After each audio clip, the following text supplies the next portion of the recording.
안녕하세요. 낙서인간입니다. 오늘 읽을 책은 올리버 섹스가 마지막으로 남긴 그래티튜드, 고맙습니다라는 글입니다. 올리버 섹스는 아내를 모자로 착각한 남자라는 베스트셀러를 비롯해서 10여 권의 저서로 유명한 신경과 전문의입니다. 올리버 섹스는 2015년 82살의 나이에 암으로 타계했는데요. 이 고맙습니다라는 책은 그가 마지막 2년 동안 쓴 에세이 4편을 묶어놓은 아주 짧은 책입니다. 저희 아버지가 얼마 전 돌아가셨는데요. 무슨 책을 읽으면 좋을까 생각하다가 이 책을 골랐습니다. 오늘 읽을 대목은 나의 생애 그리고 나의 주기율표라는 두 챕터입니다. 나의 주기율표. 나는 매주 네이처나 사이언스 같은 과학 잡지가 도착하기를 열렬히 거의 탐욕스럽게 기다린다. 그랬다가 받으면 곧장 물리학 관련 기사를 펼친다. 생물학이나 의학에 관련된 지면부터 봐야 하는 게 아닌가도 싶지만 그러지 않는다. 내가 어릴 적부터 처음 매혹된 것은 물리과학이었다. 네이처 최근호에는 노벨 물리학상 수상자인 프랭크 윌책이 쓴 흥분되는 기사가 실렸는데 중성자와 양성자의 서로 살짝 다른 질량을 계산하는 새로운 방법을 알아냈다는 내용이었다. 새 계산법에 따르면 중성자가 양성자보다 아주 조금 더 무거운 것이 확실하다고 했다. 그 비는 939.56563대 938.27231이다.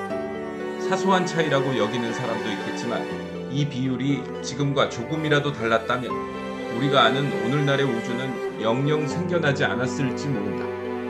윌책 박사는 우리가 이것을 계산할 수 있게 됨으로써 앞으로 핵물리학의 정밀도와 범용성이 오늘날 원자 물리학이 달성한 수준까지 높아질 것이라고 예측해봄직하다라고 적었다. 혁명적인 일이다. 그러나 나는 그 혁명을 볼 수 없을 것이다. 프랜시스 크릭은 이른바 어려운 문제가 뇌에서 어떻게 의식이 생겨나는가 하는 문제이다. 2030년까지는 풀릴 것이라고 확신했다. 크릭은 내 동료인 신경과학자 렐프에게 당신은 그 모습을 보게 될 겁니다라고 말하곤 했다. 내게도 말했다. 올리버, 당신도 내 나이까지 산다면 볼 수 있을 겁니다. 크릭은 80대 후반까지 살았고 마지막 순간까지도 의식에 관해서 연구하고 고민했다. 렐프는 52의 이른 나이에 죽었다. 그리고 지금 82살인 나는 치료할 수 없는 병에 걸려있다. 솔직히 나는 의식이라는 어려운 문제는 그다지 염려하지 않는다. 사실은 그게 문제라고도 생각하지 않는다. 하지만 윌책 박사가 마음에 그리는 새로운 핵물리학을 보지 못하리라는 것, 그 밖에도 물리학과 생물학에서 등장할 무수한 돌파구들을 보지 못하리라는 것은 슬프다. 몇 주 전 도시의 불빛으로부터 한참 떨어진 시골에서 밤하늘 가득히 가루처럼 별들이 흩뿌려진 것을 보았다. 이런 밤하늘은 칠레의 아타카마 같은 고지대 사막에서나 볼 수 있는 것일 텐데 하는 생각이 들었다. 그 천상의 광희를 보노라니 불현듯 이제 내게 남은 시간과 남은 삶이 별로 없다는 깨달음이 다가왔다. 내 마음에는 천상의 아름다움과 영원함에 대한 감각이 삶의 덧없음에 대한 감각과 뗄 수 없이 얽혀있다. 죽음에 대한 감각과도. 나는 친구 케이트와 앨런에게 말했다. 죽어갈 때 저런 밤하늘을 다시 한번 볼 수 있으면 좋겠고 우리가 휠체어로 밖으로 데려가 줄게. 친구들이 대답했다. 지난 2월 내가 전이암에 걸렸다는 사실을 글로 밝힌 뒤 나는 많은 위로를 받았다. 수백 통의 편지가 쏟아졌고 그 많은 사람들이 애정과 감사를 표현했으며 덕분에 나는 어쩌면 내가 착하고 쓸모있는 삶을 살았을지도 모르겠다는 기분에 휩싸였다. 모든 위로가 지금까지도 대단히 기쁘고 고맙다. 그렇기는 하지만 그중 무엇도 별이 총총한 밤하늘만큼 내게 강하게 와닿은 일은 없었다. 나는 꼬마 때부터 상실해 소중한 사람들의 죽음에 대처하기 위해서 비인간적인 것으로 시선을 돌리는 법을 익혔다.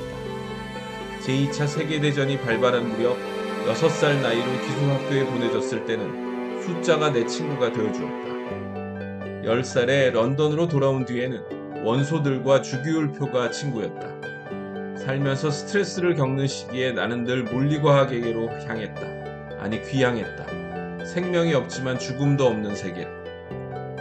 그리고 지금 죽음이 더 이상 추상적인 개념이 아니라 너무도 가까이 느껴져서 외면할 길 없는 엄연한 현실로 느껴지는 인생의 현 단계에서 나는 다시 한번 꼬마 때처럼 영원의 작은 상징인 금속과 광물로 나 자신을 둘러싸고 있다.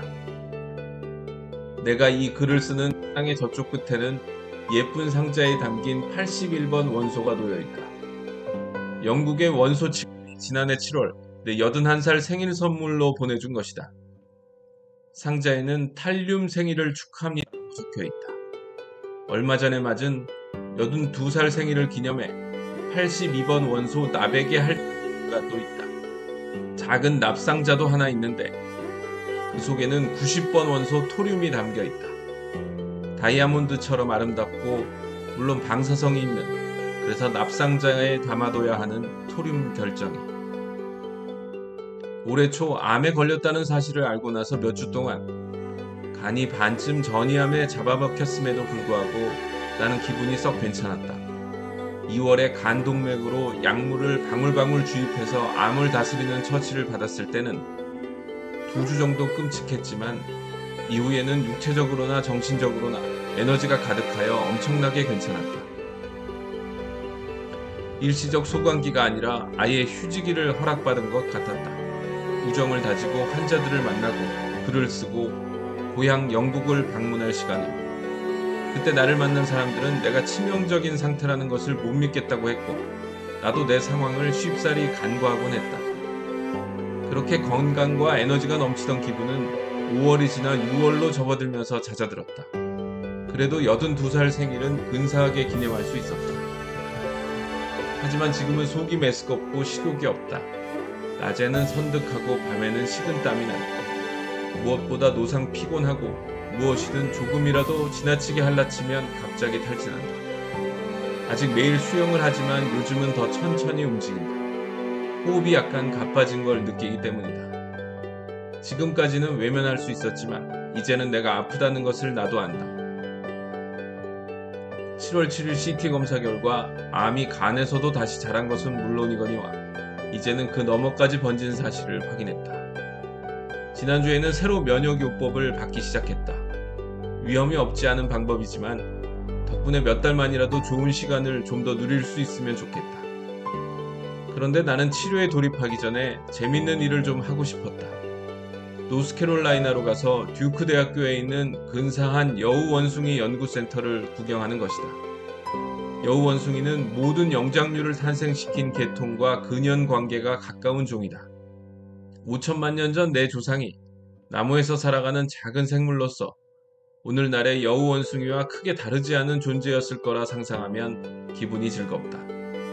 나는 여우 원숭이의 펄떡거리는 활력이 좋고 호기심 많은 성격이 마음에 든다. 내 책상에서 나베게 할당된 동그라미 바로 옆자리는 비스무트의 땅이다.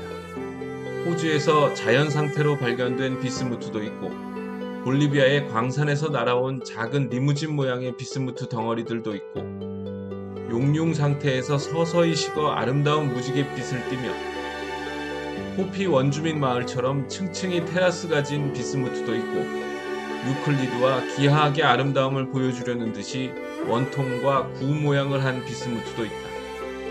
비스무트는 83번 원소다. 나는 살아서 83번째 생일을 맞을 것 같지 않다. 그러나 주변에 온통 83이 널려있는 것이 어쩐지 희망차게 느껴진다. 어쩐지 격려가 된다. 게다가 나는 금속을 사랑하는 사람들조차 눈길 주지 않고 무시하기로 일수인 수수한 회색 금속 비스무트를 각별히 좋아한다. 의사로서 잘못된 취급을 받거나 하찮게 여겨지는 환자들에게 마음이 가는 내 성격은 무기물의 세계에까지 진출하여 마찬가지로 여기에서도 비스무트에게 마음이 가고 마는 것이다. 내가 84번째 폴로늄 생일을 맞지 못할 것은 거의 확실하다. 강하고 살인적인 방사성을 띤 폴로늄을 주변에 놓아두고 싶은 마음도 없다. 하지만 한편으로 내 책상, 즉 나의 주기율표 반대쪽 끄트머리에는 아름답게 절삭된 4번 원소 베릴륨 조각이 놓여 있어 나의 어린 시절을 떠올리게 한다. 곧 끝날 내 인생이 얼마나 오래전에 시작된 것이었는지를. 나의 생애. 한 달 전 나는 건강이 괜찮다고, 심지어 아주 튼튼하다고 느꼈다.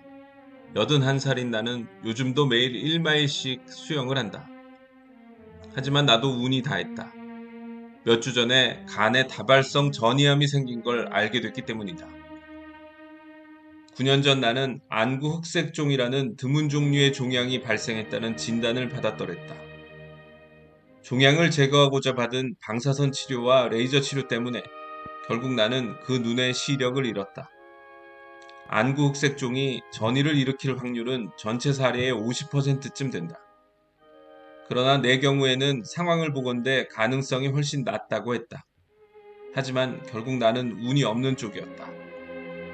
처음 진단을 받았던 때로부터 9년이나 더 건강하고 생산적인 시간을 누릴 수 있었던 것에 감사하지만 나는 이제 죽음의 직면에 있다.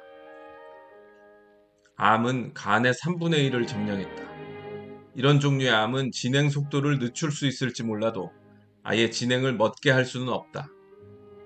남은 몇 달을 어떻게 살 것인가 하는 문제는 내 선택에 달렸다. 나는 가급적 가장 풍요롭고 깊이 있고 생산적인 방식으로 살아야 한다. 내가 좋아하는 철학자 가운데 한 사람인 데이빗 휴메 말이 격려가 되는데, 그는 65살에 자신이 곧 병으로 죽을 것이라는 사실을 알고는 1776년 4월의 어느 날 하루만에 짧은 자서전을 쓴 뒤 그 글에 나의 생애라는 제목을 붙였다. 휴는 이렇게 썼다. 이제 나는 빠르게 사멸할 것이다. 그동안 질병으로 인한 통증은 거의 느끼지 못했다. 그보다 더 이상한 사실은 육신이 병약해지는데도 기상은 한순간도 수그러들지 않았다는 점이다. 나는 공부할 때 전과 다름없이 열성적이고 사람들을 만날 때 전과 다름없이 유쾌하다. 운 좋게도 나는 80을 넘길 때까지 살았다. 휴맥에 주어졌던 65년을 넘어서 내게 추가로 주어졌던 15년은 일에서도 사랑에서도 풍요로운 시간이었다. 나는 그동안 책을 5권 냈고 올봄에 출간될 자서전도 썼다. 마무리가 거의 되어가는 다른 책도 몇 권 더 있다. 휴문 이어서 말했다. 나는 성격이 온건하고 성질을 잘 다스리는 편이고 개방적이고 사교적이고 쾌활하고 유머가 있으며 애착을 느낄 줄 알지만 앙심은 거의 품지 않고 어떤 열정에 대해서든 대단히 절제하는 사람이다. 이 대목에서 나는 흉과 조금 다르다. 나도 사랑과 우정의 관계를 즐겼으며 진짜 앙심이라고 할 만한 것은 품지 않았지만 차마 내 입으로 내 성격이 온건하다고는 말할 수 없다. 오히려 나는 격정적인 사람이다. 격렬하게 열광하고 어떤 열정에 대해서든 극단적으로 무절제한 사람이다. 그러나 휴메 에세이에서 발견한 다음 문장만큼은 내게도 정말 합당한 대목으로 느껴진다. 지금 나는 과거 어느 때보다도 삶에 초연하다. 지난 며칠 동안 나는 내 삶을 마치 높은 곳에서 내려다보는 것처럼 일종의 풍경처럼 바라보게 되었다. 그리고 삶의 모든 부분들이 하나로 이어져 있다는 느낌을 더욱 절실히 받게 되었다. 그렇다고 해서 이제 내 삶에는 더 볼 일이 없다는 말은 아니다. 오히려 나는 살아있다는 감각을 더없이 강렬하게 느끼고 있다. 남은 시간 동안 우정을 더욱 다지고 사랑하는 사람들에게 작별 인사를 하고 글을 좀 더 쓰고 그럴 힘이 있다면 여행도 하고 새로운 수준의 이해와 통찰을 얻기를 희망하고 기대한다. 그러려면 나는 대담해야 하고 분명해야 하고 솔직해야 할 것이다. 세상과의 계산을 제대로 청산해야 할 것이다. 그러나 내게는 더불어 약간의 재미를 누릴 시간도 있을 것이다. 갑자기 초점과 시각이 명료해진 것을 느낀다. 꼭 필요하지는 않은 것에 내줄 시간이 이제 없다. 나 자신, 내 일, 친구들에게 집중해야 한다. 더는 매일 밤 뉴스 아워를 시청하지 않을 것이다. 더는 정치나 지구온난화에 관련된 논쟁에 신경 쓰지 않을 것이다. 이것은 무관심이 아니라 초연이다. 나는 중동 문제, 지구온난화, 증대하는 불평등에 여전히 관심이 깊지만 이런 것은 이제 내 몫이 아니다. 이런 것은 미래에 속한 일이다. 나는 재능 있는 청년들을 만나면 흐뭇하다. 그들이 내 전이암을 생체 검사하고 진단한 사람들일지라도 나는 미래가 든든하다고 느낀다. 나는 지난 10년가량 또래들의 죽음을 점점 더 많이 의식해왔다. 내 세대가 퇴장하고 있다고 느꼈다. 죽음 하나하나가 내게는 갑작스러운 분리처럼 내 일부가 뜯겨나가는 것처럼 느껴졌다. 우리가 다 사라지면 우리 같은 사람들은 더는 없을 것이다. 하기야 어떤 사람이라도 그와 같은 사람은 둘이 없는 법이다. 죽은 사람들은 다른 사람들로 대체될 수 없다. 그들이 남긴 빈자리는 채워지지 않는다. 왜냐하면 저마다 독특한 개인으로 존재하고 자기만의 길을 찾고 자기만의 삶을 살고 자기만의 죽음을 죽는 것이 우리 모든 인간들에게 주어진 유전적, 신경학적 운명이기 때문이다. 두렵지 않은 척하지는 않겠다. 하지만 내가 무엇보다 강하게 느끼는 감정은 고마움이다. 나는 사랑했고 사랑받았다. 남들에게 많은 것을 받았고 나도 조금쯤은 돌려주었다. 나는 읽고 여행하고 생각하고 썼다. 세상과의 교제를 즐겼다. 특히 작가들과 독자들과의 특별한 교제를 즐겼다. 무엇보다 나는 이 아름다운 행성에서 지각 있는 존재이자 생각하는 동물로 살았다. 그것은 그 자체만으로도 엄청난 특권이자 모험이었다.